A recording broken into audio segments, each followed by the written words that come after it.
صباح النور عليكم، صباح الخير والخيرات. نتمنى تكونوا بخير وعلى خير وانتم كتشاهدوا هذا الفيديو اللي بديتو معكم الصباح بكري.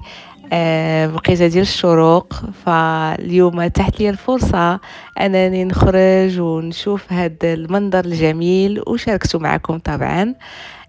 بما انني اليوم ما غاديش نخدم، ما غنمشيش للخدمه، فحاولت انني نخرج ونجلس شويه هنايا في البالكون ونتامل في جمال صنع الخالق.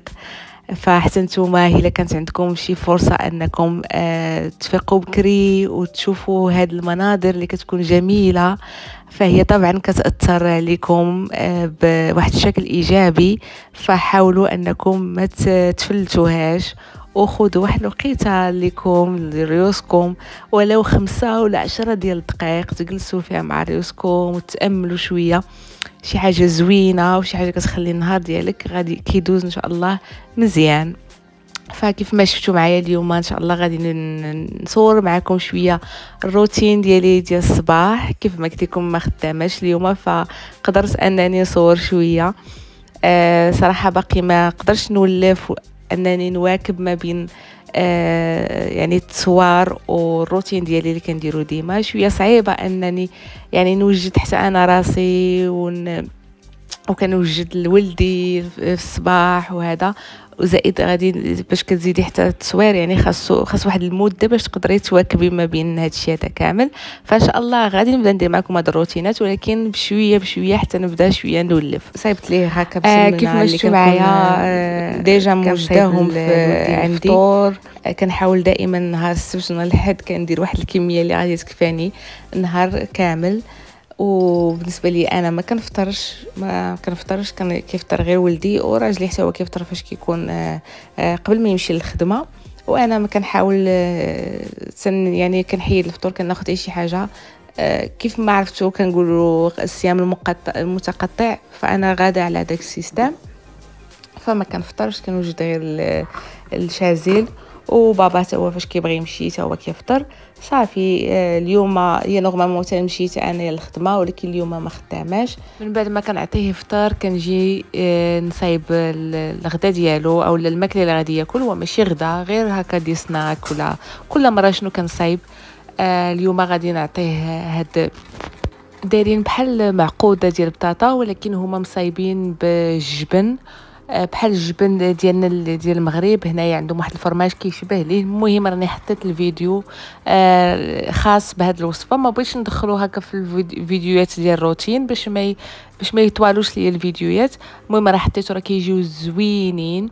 كانوا وجدت هما منهم واحد الكميه اللي تقدر تكفاني في اسبوع كامل. وكنديرهم كنديرهم في المجمد، كنخليهم بحال هكا. دابا يلاه قليتهم، يا اما تقليهم يا اما ديريهم في الاير فراير او لا تدخليهم الفران، المهم اللي بغيتي. انا دابا غير قليتهم بالزربه، وصراحه ما كيهزوش الزيت بزاف وكيبقاو مقرمشين زوينين.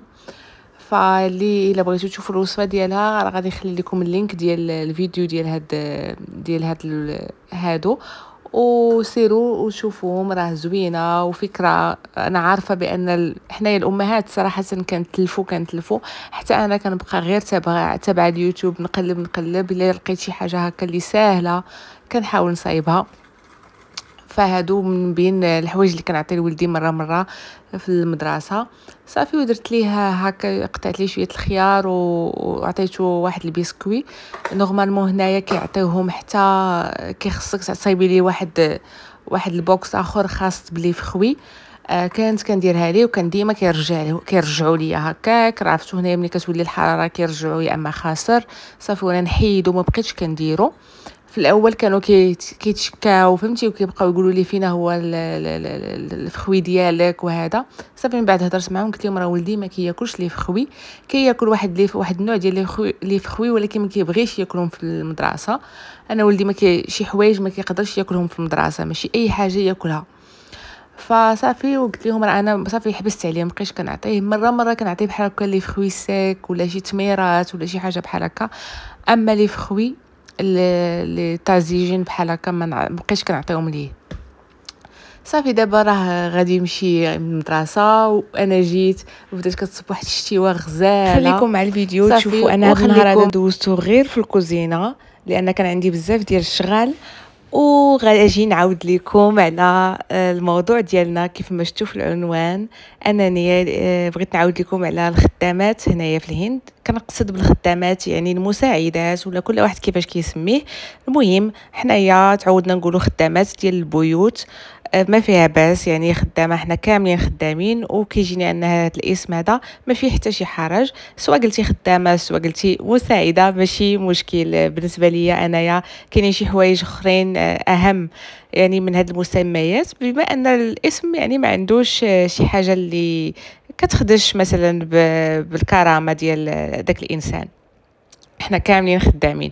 المهم علينا، هذا ماشي الموضوع ديالنا. بغيت نعاود لكم شويه على السيستم ديالهم هنايا. فالسيستم كيف ما قلت لكم مغاير جدا على بحال كيف ما كنعرفوا حنايا في المغرب. هنايا لالا الخدامه او المساعده اللي كتجي عندك عندها بزاف ديال الشروط خاصها تبدا تشرط عليك.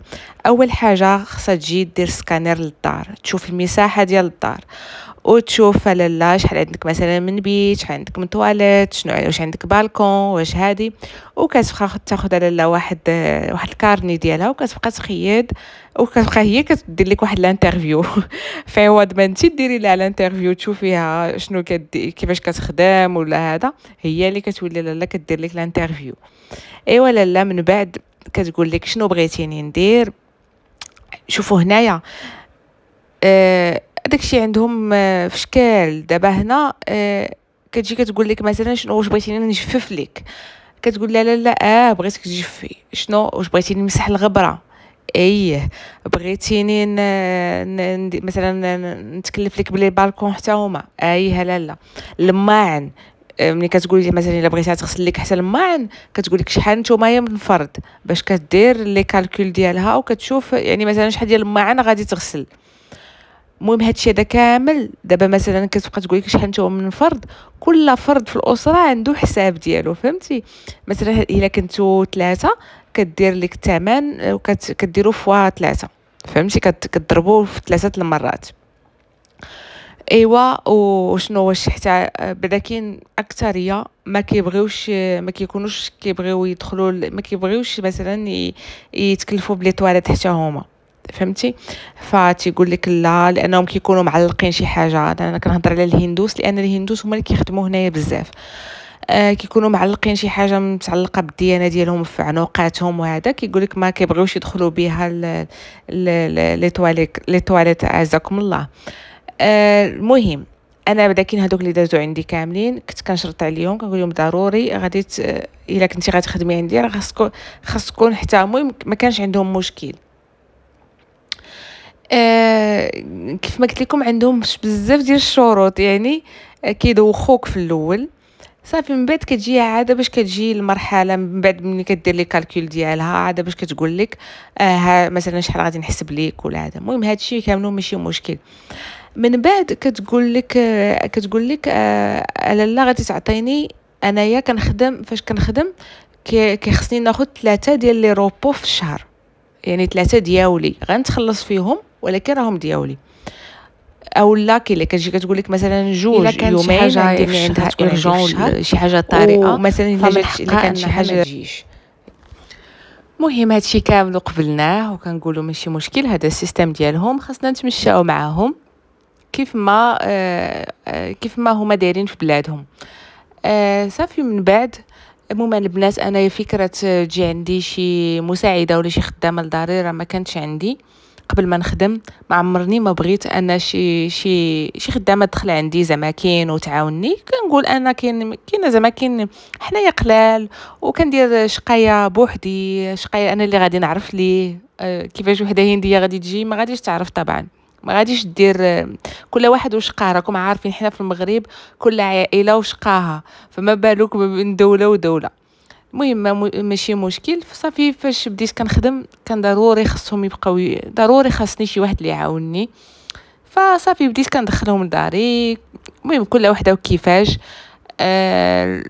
دازوا عندي شي وحدين زوينين اللي زعما كانوا مزيانين، ما شفت منهم حتى شي حاجه ماشي هذيك. راكم كيف ما قلت لكم الشقه كنبقى نعلمهم حتى كيتعلموا كيبداو يديروا داكشي اللي كنقول لهم. صافي من بعد ملي كنسافر وكنعاود نرجع، دابا هنايا علاش عندهم هما داك الشروط بزاف؟ لانهم عليهم الطلب. خاصكم تعرفوا بان هنايا في الهند العائلات غير الطبقه المتوسطه عندهم في الثقافه ديالهم خاصهم يكونوا عندهم خدامات. يعني هذا الشيء عندهم حاجه عاديه يكون عندهم خدامه، ماشي حتى شي واحد يكون زعما كاين لاباس عليه ولا ما عارفه شنو عاده باش تكون عنده الخدامه. المهم هذاك الشيء علاش عليهم الطلب بزاف هنايا. هذوك الخدامات كيكون عليهم الطلب. هذاك الشيء فاش كيكونوا كيتشرطوا بزاف.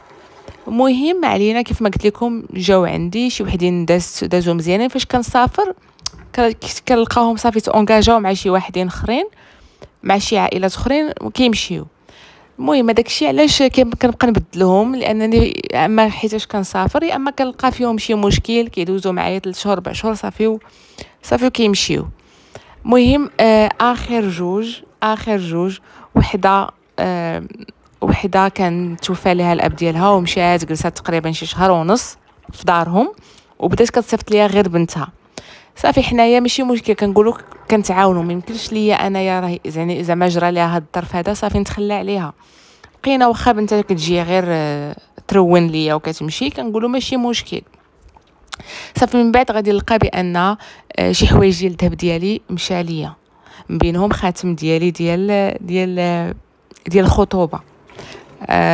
صافي ما كاينش. راكم عارفين البنات انايا انا عارفه فاش كتمشي لك شي حاجه اصلا كتكوني عارفه شكون داها ليك ولا فين مشات ليك ولا فين طاحت ليك.